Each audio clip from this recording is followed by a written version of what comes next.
Ganito ang asinan. Ganito.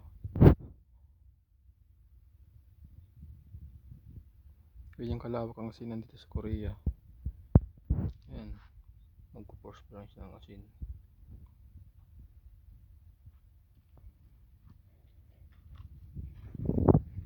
Kailangan matas ang araw para makapag-produce sila ng asin. Ito kahapon namin ito nilagay. Saka ito yung harvest namin ngayon. Ayan o. Puti na siya. Malalaki na siya. Mamaya ito ang harvest namin. 5 ispan siya. Ito meron pa dito. Ayan. Yung kulay puti na yan. Asin na po yan. Iipunin namin mamaya. Tapos papalahin. Tapos ilalagay dito. Ito yung kahapon namin itong harvest. Bali ngayong araw namin. Ngayong araw namin ilalagay sa bodega. Ayun.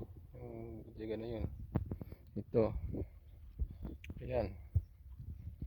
Ayan. Asin na po siya. Asin na siya. Rock salt. Ayan. Ayan. Asin na siya. Ilalagay namin dito. Tapos, pero ito muna ang harvest namin ngayong araw. Ito yung kahapon.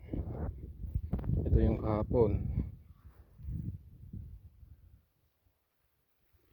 Asin siya. Mamaya bago kami mag harvest nito, ilalagay muna namin sa dito sa bodega ng mga asin. Dito parang release. Dito, yan. Ito ang tambakan ng asin. Ayan. Yan. Mamaya ako magkocontrol dito. Yung bus ko naman tagatulak kasi medyo mabigat. Baka masira yung machine. Yan guys, ang daming asin yan. Kasi pag winter, mainit ng asin, hindi na makapagpatuyo. Dahil malamig na. Yan, meron pa sa kabila. Yan ang asinan dito. Pero marami ding asinan dito. Dito lang dito sa location ko. Dito, Imja, Korea. Sige guys, bye bye.